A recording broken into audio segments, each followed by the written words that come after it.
પ્રેમા ભક્તિ કરતા કરતા આગળ વધી છે ગોપીઓ, અને કૃષ્ણ ઔદ્ધવને મોકલે છે. ઔદ્ધવને જરા પાંડિત્ય હતું, એ પાંડિત્યમાં જો પ્રેમા ભક્તિ ઉમેરાય ને તો જરા મજા આવે. ગોપીઓને સમજાવવા ગયા છે.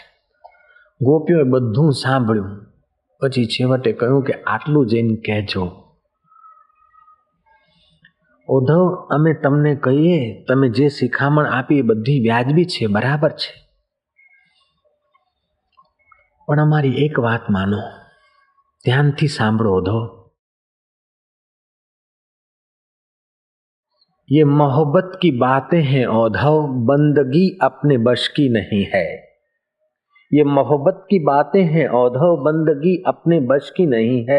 यहाँ सिर देकर होते हैं सौदे, आशिकी इतनी सस्ती नहीं है. प्रेम वालों ने कब किससे पूछा, किसको पूजूं बता मेरे औद्धव. यहाँ दम दम पे होते हैं सिजदे, सिर घुमाने को फुर्सत नहीं है. ये मोहब्बत की बातें हैं औद्धव. ऋषि दयानंद રામકૃષ્ણ પરમહંસ પાસે ગયા. થોડીક વાતો કરી કે ઈશ્વર આવા છે, ઈશ્વર આવા છે, એટલે રામકૃષ્ણ જરા ચીડાયા. એ વખતે રામકૃષ્ણ બુજરગ સંત ગણાતા. ऋषि दयानंद थोड़ा उम्र ओछा हशे एमनाथी कि तुम क्या ईश्वर को तर्क से सिद्ध करना चाहता है, माँ को तर्क से तोलना चाहता है. रामकृष्ण धमकाव्या दयानंद ने, ईश्वर ने तुम तर्क थी सिद्ध करवा मांगे छे. ईश्वर तर्क का विषय नहीं है. तर्क तुम्हारी बुद्धि करेगी, और बुद्धि प्रकृति की चीज है. दुनिया भर की सब बुद्धियां दौड़ दौड़ के जहां खत्म हो जाती, वहां से आध्यात्मिकता का अ शुरू होता है भैया. ईश्वर अगर तर्कनो विषय होत ने तो वकीलोना गजवामां जरूर पहोंची गयो होत. ईश्वर तर्कनो विषय होत ने तो बेरिस्टरो ने वकीलोना गजवामां ज होत. अने ईश्वर धननो विषय होत ने तो लोभियानी तिजोरीमां फसायो होत. ईश्वर सौंदर्यनो विषय होत ने तो सुंदरीओना सौंदर्य पेटीमां ज फसाणो होत. अने ईश्वर जो मल्लोनो विषय होत ने तो दारा सिंह जेवा किंग कोंग जेवा पेटुओ पासे ज ईश्वर फसायो होत.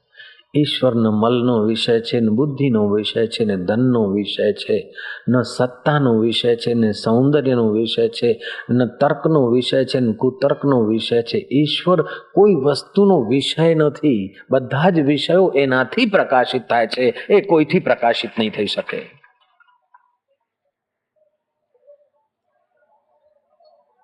બધા વિષયો એનાથી પ્રકાશિત થાય છે, એ કોઈથી પ્રકાશિત નહીં થઈ શકે.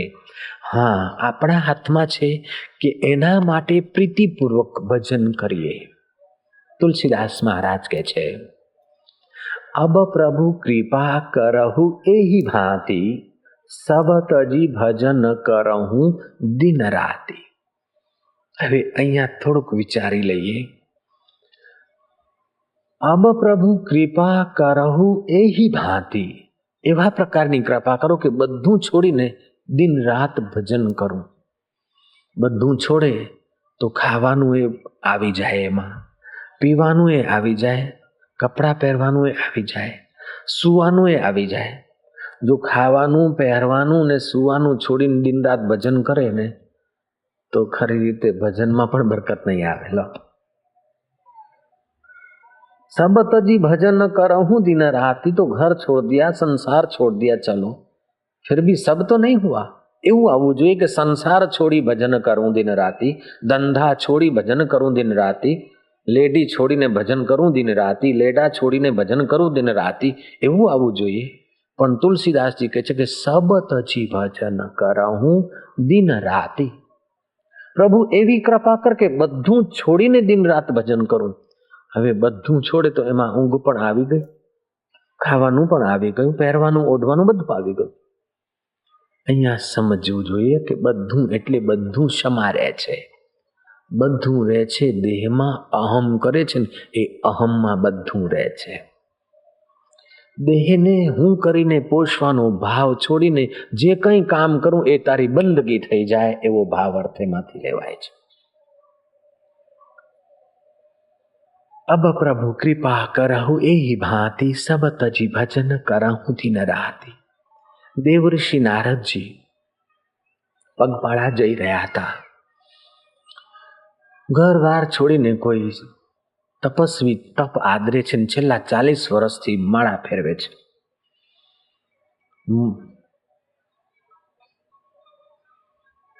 કોઈ વખતે કંદમૂળ ખાઈ લે છે તો કોઈ વખતે રાજકરો બાફીને ખાઈ લે છે અને ખૂબ ભજન કરે છે. દેવઋષિ નારદ ત્યાંથી પસાર થયા અને નારદજીને એને આવકાર્યા. નારદજીએ કહ્યું કે હું વૈકુંઠપતિના દર્શને જાઉં છું. બાપજી તમારે કંઈ પૂછાવું હોય તો કહો. કે જરા ઉસસે પૂછના, એનાથી પૂછજો વૈકુંઠાધિપતિથી કે 40 વર્ષ થયા, પત્ની છોડી, છોકરા છોડ્યા, ધંધા નોકરી છોડ્યા, વહુઓ છોડી, જમાઈઓ છોડ્યા, બધું છોડ્યું છે. હવે 80મો બેઠો છે. 40 વર્ષની ઉંમર સુધી સંસાર ભઠ્ઠીમાં શેકાતો તો હવે તપની ભઠ્ઠીમાં શેકાવું છું. એને પૂછજો ક્યારે મળીશ.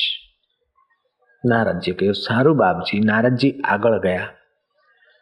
એક હમણાં જ ઝૂંપડી બાંધીને એને શ્રી ગણેશ કરી છે ભક્તિ કરવાની. એક એવો યુવાન છોકરો એને જોયા કે સંત છે. બાપજી બાપજી બાપજી પધારો પધારો. આગતા સ્વાગતા કરી નારદજીની. નારદજીએ કહ્યું કે ભાઈ તારે કંઈક પૂછવું હોય તો બોલ. પેલા તપસ્વીએ પૂછાવ્યું છે કે મને ક્યારે મળશો, તારે કંઈક પૂછાવું છે? યુવાન કે છે કે મારું ગજુ ભગવાનથી પૂછાવાનું. કે હા તું ચિંતા ના કરીશ, એ તો હું મેસેજર છું ને, હું તો તારો મેસેજ પહોંચાડીશ વ્યવસ્થિત. હું વકીલાત કરીશ તારે. બોલ તારે શું પૂછાવું છે? કે બીજું તો શું, મારું પણ એટલું જ પૂછશો ને પ્રભુ મને મળશે ખરા, અને ક્યારે મળશે?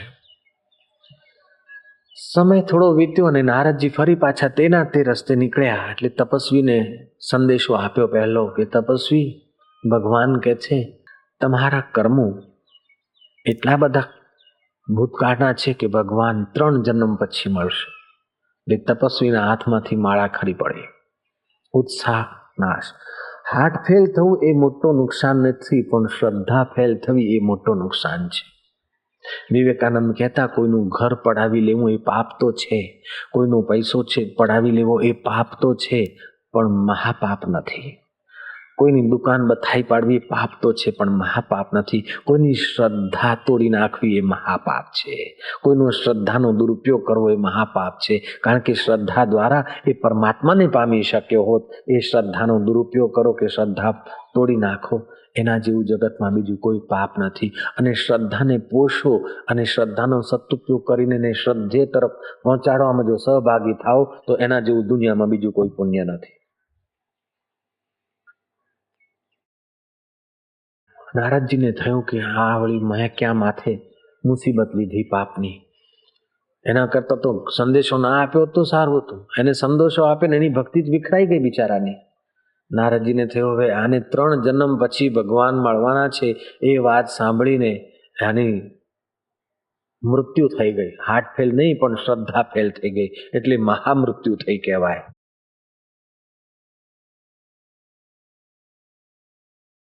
નારદજી હવે જે પગદંડીએ જવાના હતા તે રસ્તો બદલ્યો. કારણ કે પેલો છોકરો મળશે, પૂછશે, એટલે નારદજી થોડી ત્રાસી પગદંડીએ જવા માંડ્યા. એ છોકરો નાવા જતો છે એટલે એની નજર પડી. બાપજી બાપજી બાપજી કરતો દોડતો આવ્યો. બાપજી કેટલાક મહિના પહેલા પધાર્યા હતા અને ભગવાનથી પૂછવા માટેની વાત લઈ ગયા હતા. મારા માટે પ્રભુએ શું કહ્યું? નારદ કહે છે કે મારાથી કહેવાય એવું નથી. મારા માટે વાતચીત થઈ હતી કે હા વાતચીત થઈ હતી. ભગવાને કંઈ કહ્યું છે? કહ્યું તો છે, પણ હું નહીં કહું. ઇનકાર આમંત્રણ આપે છે. ઈશ્વર સાથેની મારી વાતચીત થઈ હોય અને તમે સાંભળીને આવ્યા હોય ને પછી તમે કહો કે નથી કહેવું મારે, એટલે મારે કગરવું જ પડે, કેમે કરીને વાત કઢાવી પડે. કારણ કે ઇનકાર તો વધારે આમંત્રણ આપે, ઇનકાર તો વધારે જિજ્ઞાસા કરાવે. નારદજી જેમ કહે છે કે મારે કહેવી નથી, તેમ પેલો કાલાવાલા કરે છે. છેવટે નારદજી કહે છે કે જો ભાઈ તો આટલા કાલાવાલા કરે છે તો એક શરત છે. કે બાપજી એક શરત નહીં, 1000 શરત માન. પણ ભગવાનની સાથે મારા વિશે વાત થઈ છે અને ભગવાને મારા માટે સંદેશો આપ્યો છે, એ મારે સાંભળવું છે, ગમે તેવો હોય હું તૈયાર છું. નારદજી કહે છે કે ભાઈ જો તૈયાર હોય ને, એક શરત છે, ચાલ તારી કુટીરે, ગાયનું છાણ લઈને લીપણ કરી દે, અને છેલ્લી તૈયારીમાં જે લોકો રામ બોલો ભાઈ રામ થવાનો ને એવી રીતે તું સૂઈ જા, મોઢામાં તુલસીના પાન નાખીને.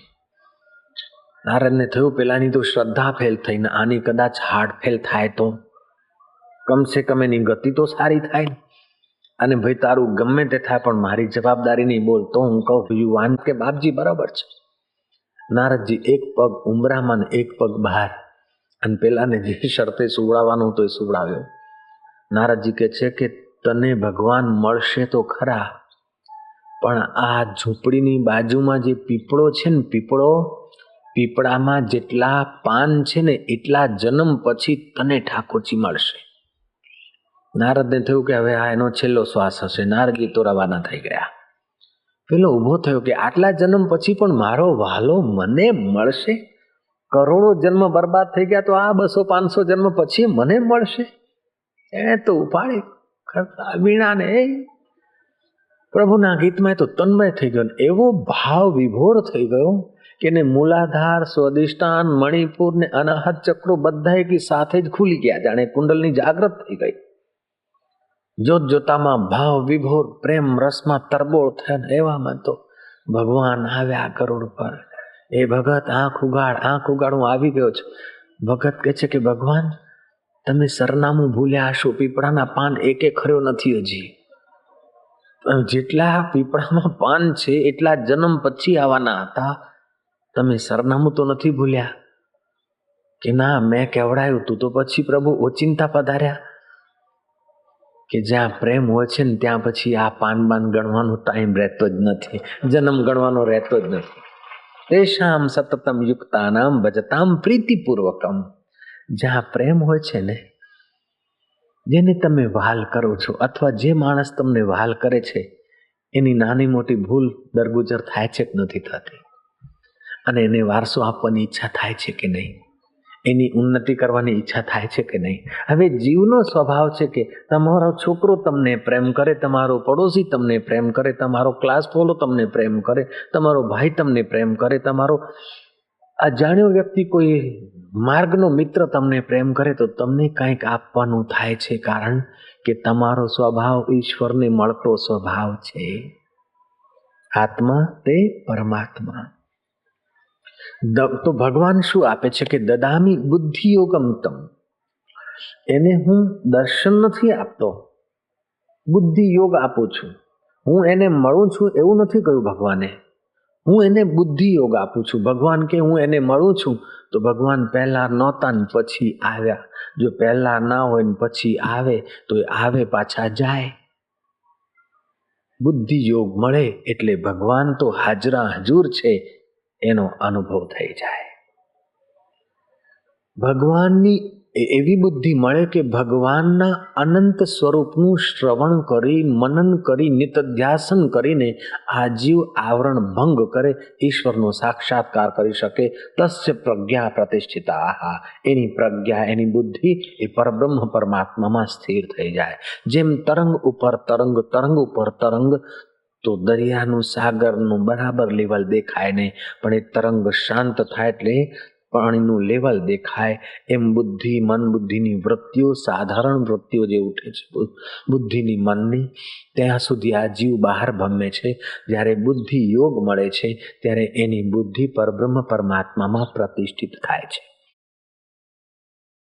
પછી તે માણસ લે દે, ખાય પીએ, પણ ક્યાંય બંધાય નહીં.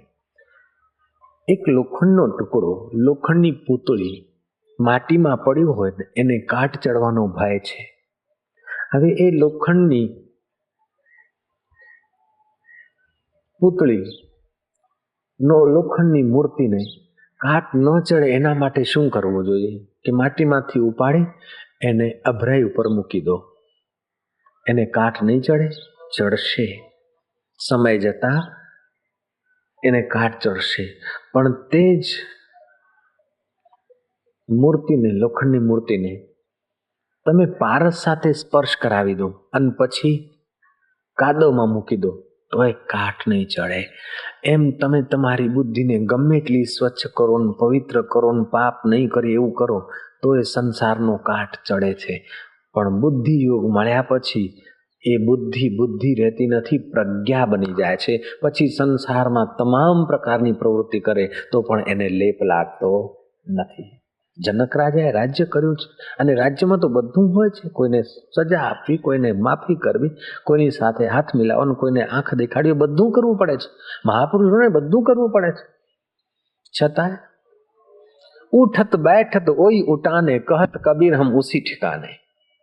ઉઠતા બેસતા બીજું ત્રીજું ખાતા ખાતા પીતા રહેતા જમતા બધા અમે પોતાના ઠેકાણે છીએ.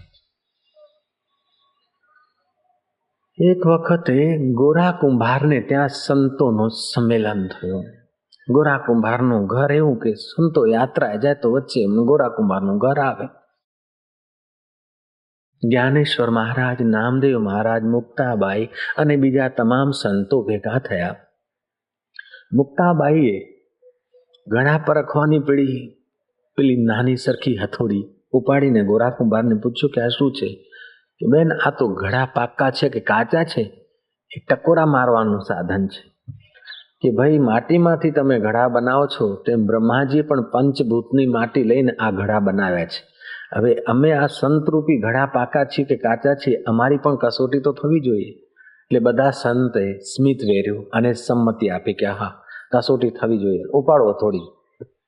સંતો બેઠા હતા અને ગોરા કુંભારને સૂજી મસ્તી એટલે એમણે ધીરે ધીરે રહીને બધાના માથે ટકોરા માર્યા. એટલે બધાના ચહેરા જ્ઞાનેશ્વરના, મુક્તાબાઈના, બીજા સંતોના જરા શાંત રહ્યા. પણ નામદેવ ભાઈ ભડક્યા કે તમે અમને શું સમજો છો? અમે કોઈ માટીના ઘડા છે કે આ થોડીથી ટકોરા મારો છો? એટલે ગોરા કુંભાર કહે છે કે બીજું બધું તો ઠીક, પણ આ નામદેવ ભૈયા જરા કચ્ચા ઘડા હે. એટલે વધારે ભડક્યા કે હું ને કાચો ઘડો? જ્યારે ઈચ્છું ત્યારે મારો વિઠ્ઠલ પ્રગટ થાય છે. મંદિરમાં જોન માજા વિઠ્ઠલા લવકર એયાત માજો વિઠ્ઠલો દર્શન દે, અને હું કાચો ઘડો? તમને બધાને બતાવી દઈશ. ગિન્નાયા ભાઈ તો ઉપડ્યા મંદિરમાં ગયા. માજા વિઠ્ઠલા લવકર એયા, માજા વિઠ્ઠલા લવકર એયા. વિઠ્ઠલ એલા, વિઠ્ઠલ આવ્યા. વિઠ્ઠલને ફરિયાદ કરી કે જરાક એવું કંઈ કરો ને સંતોને જરા ખબર પડી જાય કે હું કાચો ઘડો છું કે એ કાચા ઘડા છે. વિઠ્ઠલ કે છે નહીં, બસ આ તારો અહમ જ કાચો ઘડો છે, હજી બુદ્ધિ યોગ મળ્યો નથી. પણ તું પ્રીતિપૂર્વક ભજે છે તેથી આવું સર્જાયું છે. તું પ્રીતિપૂર્વક ભજે છે એટલે તારો બુદ્ધિનો વિકાસ થાય એ માટે આવું સર્જાયું છે. તો કે હું કાચો ઘડો તમારા દર્શન કરું છું? કે મારા દર્શન તો કરે છે પણ મને મંદિરમાં જ નિહાળે છે, મારા સ્વરૂપનું હજી તને ભાન થયું નથી. અને જ્યારે તું બહુ હેરાન થાય ને તો મને હેરાન કરે છે, દોડીને આવવું પડે અને પાછું મારે આવવાનું જવાનું કરવું પડે છે, પ્રગટ થવું લીન થવું. હજી તને બુદ્ધિ યોગ મળ્યો નથી. તો કે પ્રભુ બુદ્ધિ યોગ આપો. કે હવે મારો અપાયો બુદ્ધિ યોગ તું પચાવી શકે નહીં, કારણ કે આપણો સંબંધ જરાક બહુ નજીકનો થઈ ગયો છે. તું એમ કર, ફલાણી જગ્યાએ એક મહાપુરુષ રહે છે, નાનું સરખું શિવજીનું મંદિર છે, વટવૃક્ષ છે, વિઠ્ઠોબા ખેચર નામના એક સંત રહે છે જંગલમાં. એમની શરણ લે અને એ તને પાક્કો ઘડો બનાવશે. નામદેવ તો ઉપડ્યા પાક્કા ઘડા થવા માટે અને જુએ છે તો એ સંત ભગવાન શિવજીના બાણ ઉપર પગ પથારીને સૂતા છે અને સૂરજ ઉગ્યો છે. સૂરજ ઉગી ગયો છે, 8-9 વાગી ગયા હશે અને સંત હજી સૂતા છે. નામદેવની શ્રદ્ધાને ધ્રાસકો થયો કે સંત તો બ્રહ્મ મુહૂર્તમાં જાગે અને આ સૂરજ ઉગ્યો છે 6, 7, 8 કેટલાય વાગ્યા હશે અને હજી સૂતા છે. નામદેવને ખબર નહીં કે બ્રહ્મવેતા જ્યારે જાગે ત્યારે બ્રહ્મ મુહૂર્ત કહેવાય.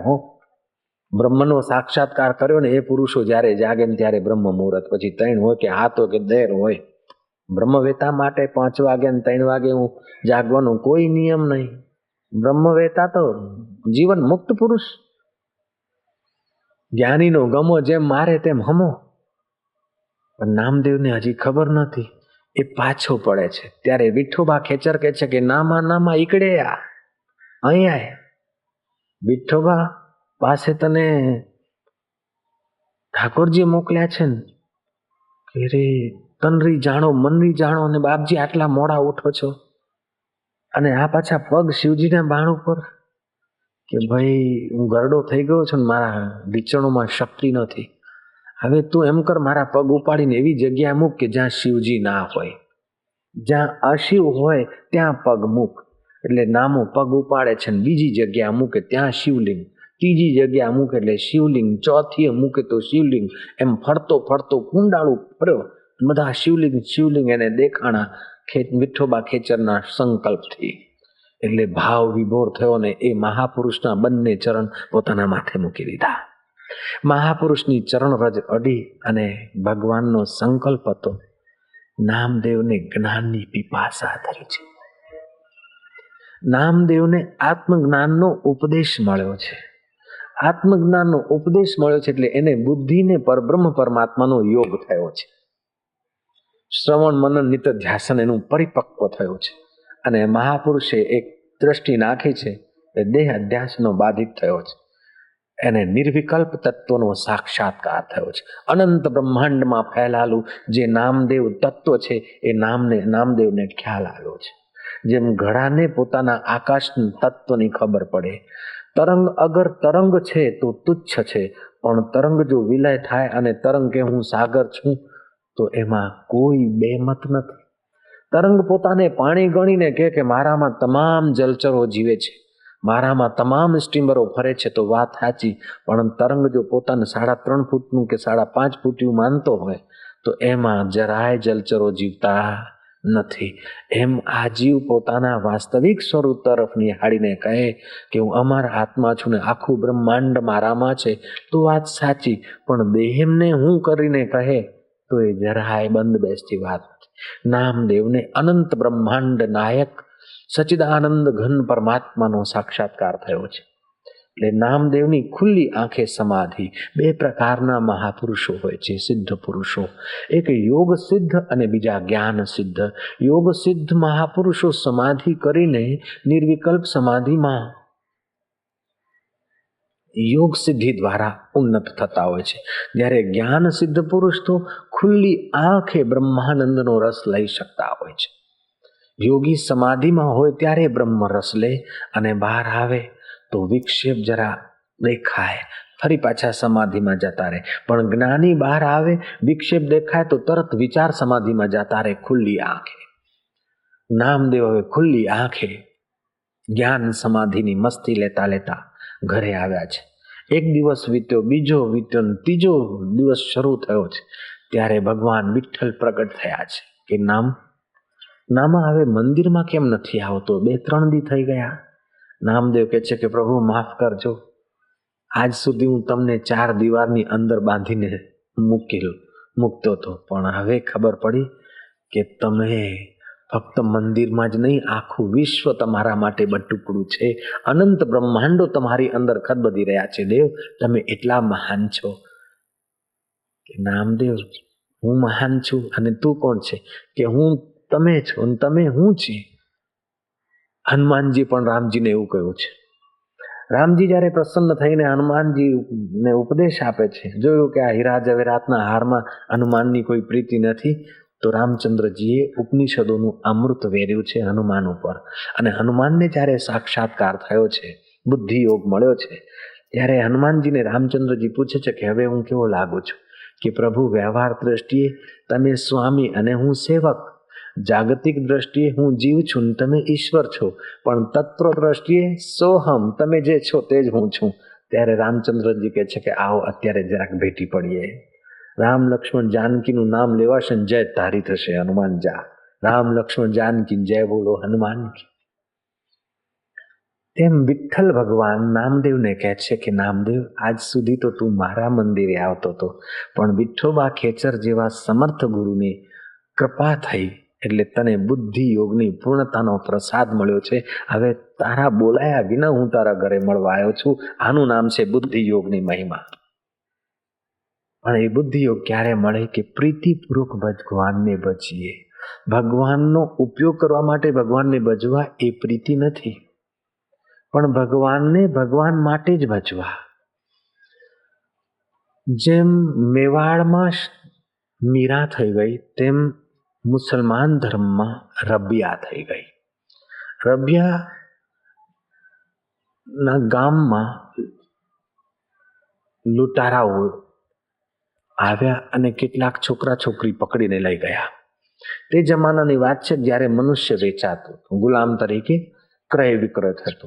રબિયાને થોડાક પૈસામાં વેચી દીધી, કારણ કે રબિયા કોઈ સુંદર રૂપવતી નહોતી. શરીર મજબૂત હતું, ગરીબીના કારણે દુઃખ ઝેલવાની શક્તિ હતી અને માલિક ખુદા તાલામાં પ્રીતિ કરવાના કારણે ચિત્તમાં થોડી ધૈર્ય વગેરે શક્તિ હતી. રબિયા જ્યાં વેચાણીને તે શેઠ, એ જમાનામાં શેઠિયાઓ પોતાને ધાર્મિક કહેવા માટે મુલ્લા મૌલવીને બોલાવે અને મહેફિલ કરે, કવિઓને બોલાવે, મહેફિલ કરે ને કુરાનની આયાતો થોડી વંચાઈ જાય, થોડી કવિતાઓ થાય ને પછી ખાના પીનાનો લહેર કરના, ખુદા ખેર કરે ને બંદા લહેર કરે, આવો દેખાવાનો ધાર્મિક પણ ચાલતું. એ વખતે ખાતા ખાતા, મજલસમાં ખાતા ખાતા, પીતા પીતા રબિયા અને બીજી દાસીઓ ચાકરીમાં મૂકેલી. રબિયા બિચારી બોતલો ઉપર બોતલો, પ્યાલીઓ ઉપર પ્યાલીઓ ઠલવતી જાય અને માંસના ટુકડા આપતી જાય. પેલા નશામાં ચૂર થયેલા અમર લોકો માંસનો ટુકડો ખાતા ખાતા એ માંસના हाड़का सांधा ने जोइन के खुदा ताला ने इन हड्डियों को कैसे बांधा होगा. बोले यार मांस से बांधा होगा तो इंसान की हड्डी भी ऐसी बांधी होगी. तो एक वैदराज बैठा तो कि इंसान 2 पैर वाला है और ये पशु 4 पैर वाला है. 4 पैर वाले और 2 पैर वालों के बांधने हड्डियों में, सांधों में, जोड़ों में कुछ थोड़ा सा फर्क होता है. ત્યારે ત્રીજો દારૂડિયો કે 2 पैर वाले के सांधे देखने को मिल जाए तो कैसी मजा आ जाए. ત્યારે પેલો દારૂડિયો सेठ कहे છે કે अगर देखना है तो देख लो. रबिया तो सस्ती खरीदी हुई गुलाम है. जैसे आदमी साइकिल मोटर को तोड़ फोड़ सकता है, ऐसे ही खरीदे हुए गुलाम की कीमत रहती थी. तो सस्ती खरीदी हुई है, इसकी टांग काट के देख लो कैसा सांधा है, कैसा जोड़ है. बस ઈશારો મળતાની સાથે દાસ દાસીઓ રબિયાને પકડી છે અને છરો ફેરવ્યો છે ક્રૂર વ્યક્તિઓએ. બિચારી રબિયાનો ઢીચણનો સાંધો જોવામાં, પગનો સાંધો જોવા માટે એ લોકોએ મજા લીધી. પછી એ જમાનામાં થીગડા થાગડી કરી અને રબિયાને ટાંગાટોળી કરીને એક ઝૂંપડીમાં નાખી દીધી. જીવે તો શું, મરે તો શું, 200 રૂપિયા ગયા. રબિયા 1 મહિનો ચિત્તી સીધી પથારી પડી છે અને રબિયાની આંખોમાં આંસુ છે કે खुदा ताला, मैं तेरे को मुंह दिखाने के काबिल नहीं. आज तक 2 पैर सही दिए थे, मैंने तो उसकी कदर नहीं की. 1 पैर में थोड़ा सा फेरफार किया है तो इतनी पीड़ा होती है. जब तक पीड़ा नहीं थी तो कदर नहीं थी. अब पता चला कि तूने कितना कीमती शरीर दिया है. मेरे मालिक, मैं रोग मिटाने के लिए तेरी प्रार्थना नहीं करती, मैं पीड़ा हटाने के लिए तुझे नहीं पुकारती, मैं दोजख से बचने के लिए तुझे नहीं पुकारती और बिस्त में आने के लिए तुझे नहीं पुकारती. तुझे इसलिए पुकारती हूँ कि तू प्राणी मात्र का परम सुहृद है, परम प्यारा है, इसलिए मैं तुझे प्यार करती हूँ. हे भगवान, तू प्यारो छे तेथी हूँ तने प्यार करूँ छूं. મને નરકની બીક નથી ને સ્વર્ગની લાલચ નથી, પણ તું ખરેખર પ્રિય છે. આજ સુધી મને કદર નહોતી તારી. હે મારા વાલા, હું મારું મોઢું તને કઈ રીતે દેખાડી શકીશ? આજ સુધી મારી 2 સારી ટાંગ હતી, મને કદર નહોતી. હવે એ ટાંગને થોડુંક થયું છે તો આટલી પીડા થાય છે. અને બીજી હું તો બનાવી શકું નહીં, અને આ સંધાશે તો પણ તારી શક્તિ કામ કરશે. મારા માલિક, એમ કરતી કરતી રબિયા પથારીમાં પરમાત્માને પ્રેમ કરે છે. તમને પણ ન કરે નારાયણ, પણ દેવ યોગે 2 દિવસ ક્યાંક આરામ લેવાની જરૂર પડે ને તો એ રામને કહેજો કે મને સ્વર્ગમાં નથી આવવું, મને નરકથી બચવાનો, નરકનો ભય નથી, સ્વર્ગની લાલચ નથી. હું તો એમને તને વહાલ કરું છું, કારણ કે વાલા તું વાલો જ છે, તેથી હું તને વહાલ કરું છું. મને આ ખપે ને તે ખપે એ ધંધા की ભક્તિ નહીં, પણ મને તો તું જ જોઈએ. એ પ્રકારે જો તમારી ભક્તિ શરૂ થાય ને તો બુદ્ધિનો વિકાસ થતો જશે અને પછી ખબર પડશે કે મારો વાલો આજ સુધી ગોલોક ને સાકેત લોકમાં અમને દેખાતો હતો, પણ એવી કોઈ જગ્યા નથી કે એ હોય નહીં. બુદ્ધિ યોગ મળે ને તો ખુલ્લી આંખે પ્રભુના દર્શન થાય. બુદ્ધિ યોગ મળે તો હર હાલમાં ઈશ્વર પ્રાપ્તિનો અનુભવ થાય. દદામિ બુદ્ધિ યોગમ તમ